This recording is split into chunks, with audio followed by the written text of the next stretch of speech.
Your Excellencies, all panelists, distinguished guests, ladies and gentlemen, first of all, please accept my deepest thanks to being invited in the workshop Strengthening and Improving the Marine Litter in Indonesia that co-organized by the MOF Korea, COEM, and also ASEAN, of course. I'm really honored to be with you in this workshop. So my name is Muhammad Reza Cordava. You can call me Reza. I'm a researcher in Marine Pollution Research Group in the Center for Oceanography, Indonesian Institute of Sciences, or LIPI. Today I will present the major source of marine litter in marine environment of Indonesia. So, marine litter, we already know it's found in the coast, on the water surface, in the water column, in the seabed, in the entire marine ecosystem. Plastic items are the most abundant, persistent, and damaging component marine litter that accumulate in the environment due to the, plastic longevity. The plastics are most common material to be found in marine litter. Around 19 million to 23 million tons of plastic waste reached the ocean in 2016, with Asia area is a hotspot. So, the marine plastic debris is forecasted could reach for more than 50 million tons by 2030. Although the collection and recycling rate have increased over time, yet approximately 79% of the all plastic ever made it end up in the landfill or leak into the natural environment. That's a study from the UNEP on 2018. The plastic pollution in aquatic area, coastal environment, marine ecosystem, it's an emerging environmental risk as it may negatively impact ecology, also endanger the aquatic species, and of course can cause economic damage.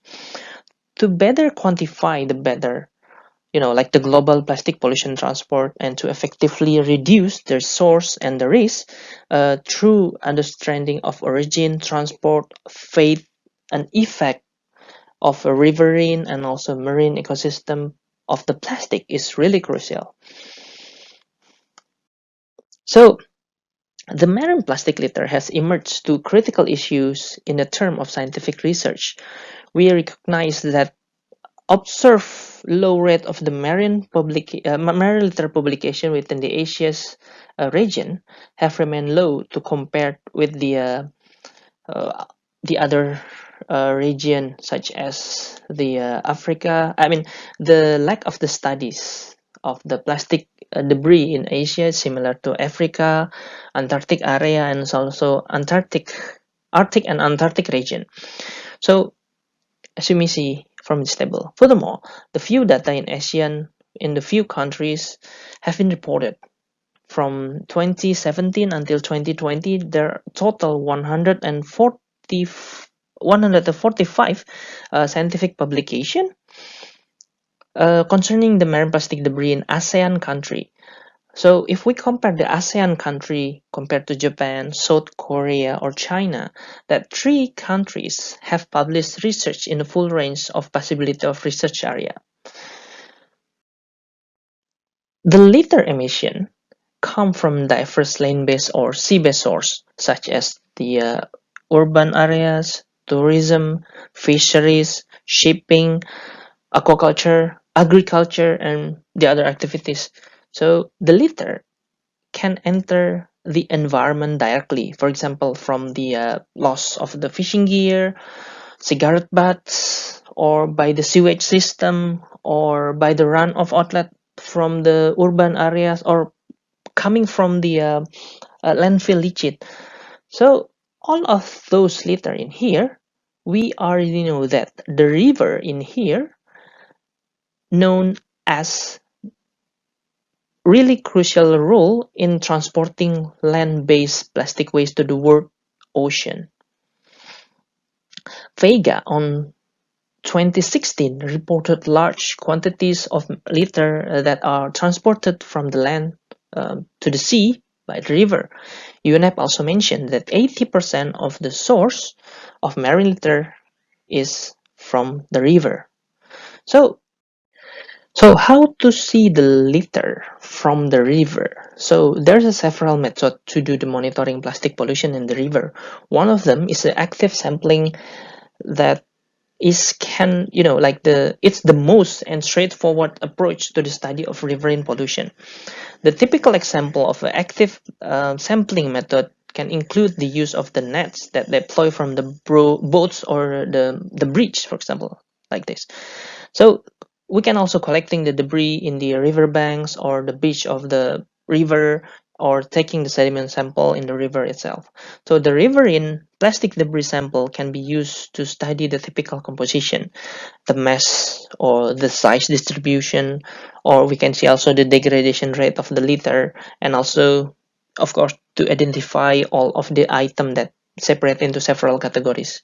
So several studies have used small nets that can deploy from the bridge or from the small boat to collect the plastic or all the debris sample, uh, such as the net like this one often use wide as the river or just several meter, and then we can use the net that have 0.5 meter talls. In this case, we use 1.5 meter tall. That all of this net can easily operate by one or two people.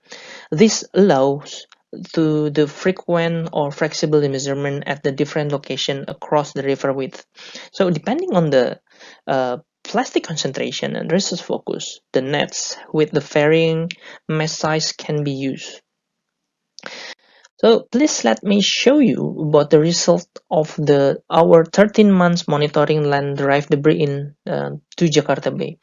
From our monthly monitoring, we estimate that land derived debris for almost 100,000 item, or equal to more than 23 tons per day. So yeah, it's really big.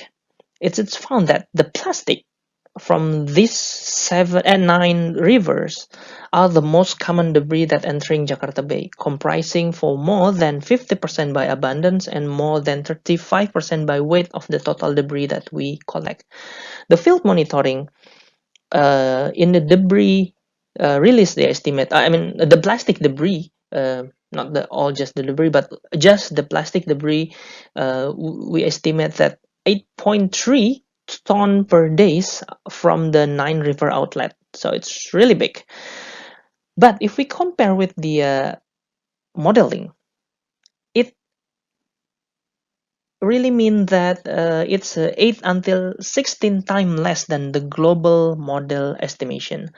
This simple explanation is the river in the study area, at least in Jakarta administrative area, have a river trash boom that can reduce the debris release. Well, it's not really effective because there is still trash or the litter that can leak to the ocean. But still, if you see from this table, the number is really different. It has the significant difference between each three area. So this river trash boom is the one factor that are not captured in the global scale model. I believe that this simple act, like to put the river trash boom, will decrease the land drive debris. So we also recommend to the Indonesian government to put the river trash boom. We can replicate what the local government did in Jakarta to do in all river in Indonesia. So we can get the target that we want to achieve on the 2025, right? By the President Regulation number 83 on 2018. So, um, if we see more detail based from our data from the 13-month monitoring reference litter, so this is the table. We can see almost there is a 18 plastic category by abundance and weight. So if you see from this table, it's really dominated by the single-use plastic. So if we see more detail, the styrofoam really dominate the plastic debris category with the plastic in all study area. With regard to weight, there's a different category in different municipal. You may see it in here. So we also did the research during the pandemic last year. Due to the lockdown situation, it was impossible to repeat all the study in nine river outlet we show you in the last slide. Hence, we monitor only two river outlet at the Cilincing and also in Marunda. The abundance of daily debris release increased by 5% at both sides. So, but if we see from this graph, at both sides also, the daily debris release by weight is decreased by 25%. So we can see there is a different type of debris that we found in here. So the size of the debris is more smaller than before. So from the monitoring data from the two river outlet, plastic still remain the dominant debris that entering the Jakarta Bay. Plastic accounted for more than 40% of abundance and more than 50% by weight in the collected river debris during March and April until 2020. However, there's a unique thing because we found the unprecedented presence of personal protective equipment, or we call it the PPE, during the pandemic, which this is not present before the pandemic. This category, the PPEs, represent 16% of the collected debris. This table showed the percentage of the river debris by abundance and by weight at two river outlets before and during the pandemic in March and April 2020. I will be more focused on the protective personal equipment because it's really new. So during the pandemic, we found seven more types of the PPE waste, but it's really we estimate this is correlated to the medical thing because it's during the pandemic, right? So the mass category, as you may see in here, dominate the PPE, which is represent almost 10% of the total debris. We believe the pandemic could serve as a foundation to improve the waste management. The source of the waste generated from the medical facilities, for example, during the pandemic will require adapting to the current waste level. So another active monitoring that we already knew is to monitor the stranded beach litter. If we think about the history itself, since the 1980s, this kind of monitoring have been done actively. Since the issue of the marine debris surfaced in the past decade, so we found more than three methods that for to doing the monitoring on the stranded beach litter. Basically, the approach of this method is similar. First one is to calculate the total waste of the area, and then but there's a differences. The differences are to, for example, in which area were sampled, how to do the waste categorization, and what about the sampling time.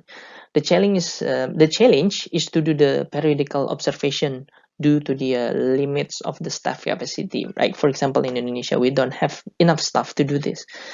So the most observation are only made when there's no periodical event. So the data itself has a big bias, whereas the data is needed for the scientific evidence, such as for the debris hotspot, the prediction of its number, and the pathway of the movement. All of them are to answer this challenge. We have to promote and implement the citizen sciences like we did in couple years. So um, we did also active 13 months stranded debris monitoring in 18 beaches in Indonesia in the same location, similar time during the spring tides, at the full moon or the new moon. So our monitoring showed that almost 50% of the stranded debris is plastic.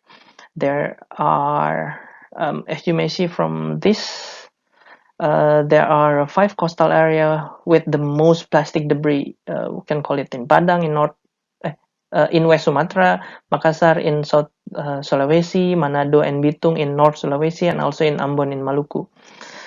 these 5 regions have a percentage of for more than 60%, no, sorry, 50% of plastic debris, with the amount of the plastic debris is 4 items per meter square, and also 190 gram plastic per meter square, whereas the other area is not as big as these 5 areas.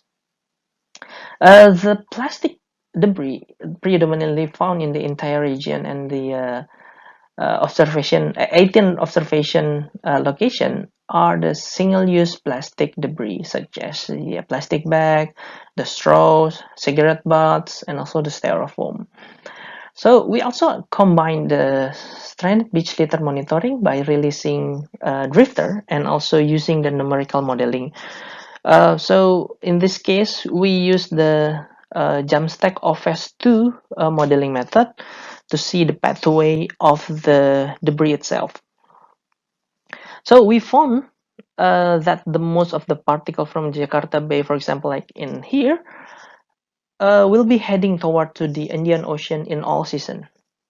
See, there's a movement. The red one is more the number of the debris that getting out from the what's it called, the Jakarta Bay. So it also the debris in this area will flow out through the Sunda Strait, and it takes few weeks to the open ocean of the Indian Ocean. But anyway, regarding the source of location from this, most of the particle that end up in Jakarta Bay come not only from the north of Java Island locally, but also from far away. For example, like in here, from the Gulf of Thailand, the north of Kalimantan coastline, and also from the Sumatra. Some small part are also coming from the Pacific Ocean in here. So from this two picture, we have to conclude that the debris is transboundary. They don't have the ID, they don't have the passport, so they will move wherever the ocean current go. Okay, there are several take-home message from my presentation. The first one, the marine debris is a transboundary problem that is embedded to the in the wasteful pattern of the development and the use, also correlated with the inadequate waste management and lack of infrastructure, lack of sufficient legal and policy mechanism, and there's also lack of compliance and scarcity of the financial capital. And then the river are known as the play to crucial role in the transporting land-based plastic waste to the world ocean. Based from our monitoring in several river and from the beach litter monitoring, it was found that the single-use plastic waste dominate the litter in the marine environment of Indonesia. So the most of the plastic litter in our ocean originate from the land-based source. So for the first emergency plan, if we want to tackle the marine litter land-based source, so we can reduce the dominant source to the ocean. So in this case is the river. So one of the recommendation is to do this is to implementing the river trash boom in all river, particularly to the major river in Indonesia. So I think, well, that's coming from me. Let's do the best for our environment. Thank you for having me and listening to my presentation. Gamsahamnida, terima kasih. Thank you very much. Assalamualaikum warahmatullahi wabarakatuh.